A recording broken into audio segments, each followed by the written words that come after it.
이때 당시에 이스라엘 사람들의 삶의 모습을 단적으로 나타내주는 그 표현의 말씀이 있는데 사사기 17장 6절에 보니까 그랬습니다. 그때는 이스라엘의 왕이 없으므로 사람마다 자기 소견에 오른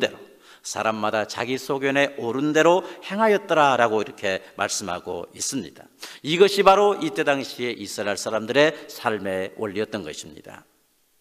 이런 삶의 원리 가운데 살아가고 있는 이스라엘 사람들은 그가 비록 제사장이라고 할지라도요, 그가 비록 한 가족의 대표라고 할지라도요, 그가 비록 한 지파의 공동체원이라고 할지라도 다 치우친 삶을 살 수밖에 없었던 것입니다.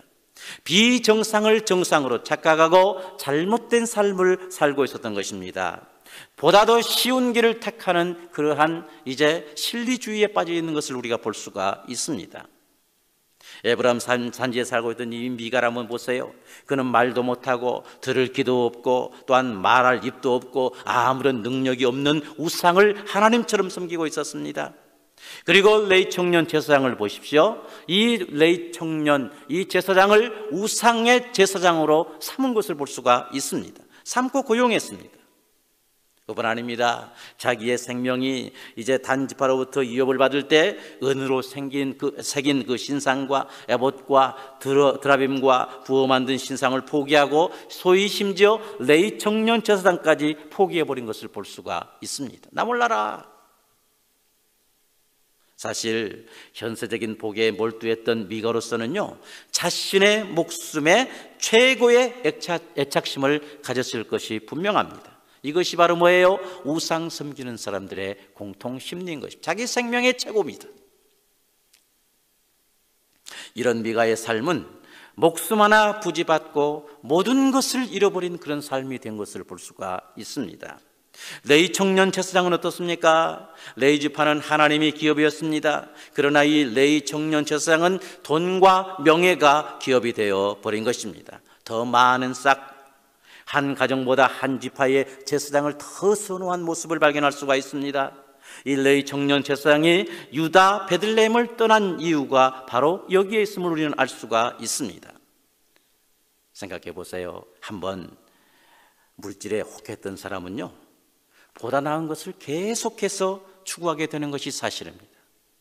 물질에 혹하면 또 다른 거기에 만족한 것 아니고요, 물질에 욕심을 낳아서 더 많은 물질을 이렇게 추구하는 그런 삶으로 변해버린다 그 말입니다. 그리고 어떡합니까? 자기의 욕구를 채워줄 대상이 나타나면 언제든지 이전의 은인도 배반하는 그러한 삶의 모습을 발견할 수가 있습니다.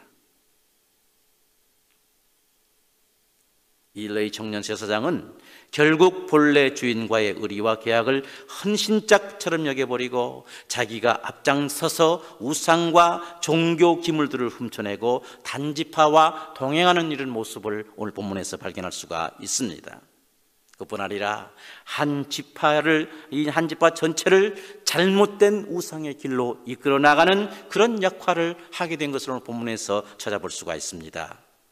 그 레위 청년 제사장은 모세의 손자요 게르솜의 아들인 요나단임을 밝히고 있는데 본문 30절 한번 보시기 바랍니다.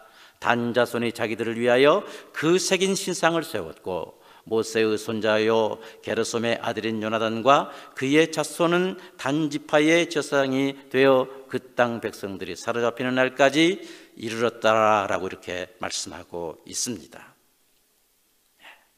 한 지파를 결국에는 우상 숭배에 빠져버리게 하는 그러한 역할을 한 것을 볼 수가 있습니다.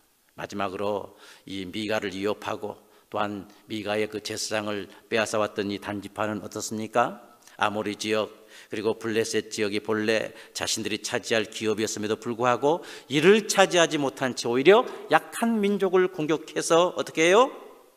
그들을 몰살시켜버리는 그러한 단지파의 타락상의 일면을 우리는 발견할 수가 있습니다.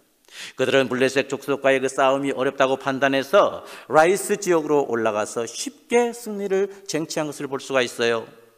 본문 27절에 보니까 단 자손이 미가에 지은 것과 그 제사장을 취하여 라이스에 이르러 한가하고 평안한 백성을 만나 칼날로 그들을 치며 불로 그 성읍을 사르되라고 이렇게 말씀하고 있습니다.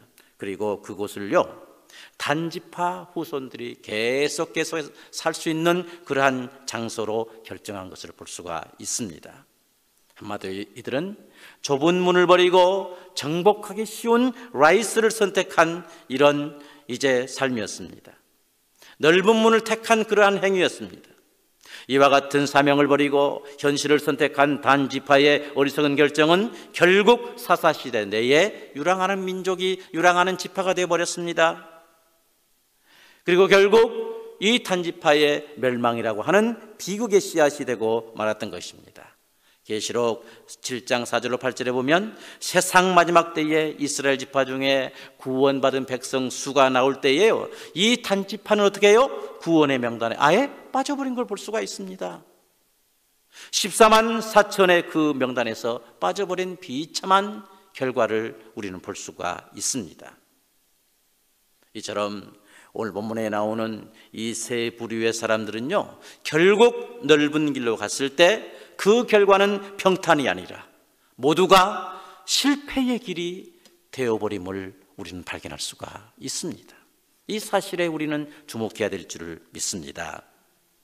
여러분, 그렇다면요, 하나님의 백성들은 어떻게 해야 됩니까? 힘들고 고통스럽다고 할지라도 그러나 넓은 길이 아니고 좁은 길로 가야 될 줄을 믿습니다. 힘들고 고통스럽다고 해도 그 길을 하나님께서 기뻐하신다면 그 좁은 길을 가야 될 줄을 믿습니다. 마태복음 7장 13절로 14절에 보니까 그랬습니다. 좁은 문으로 들어가라. 멸망으로 인도하는 문은 크고 그 길이 넓어 그리로 들어가는 자가 많고 생명으로 인도하는 문은 좁고 길이 협착하여 찾는 이가 적음이니라 라고 말씀하고 있습니다.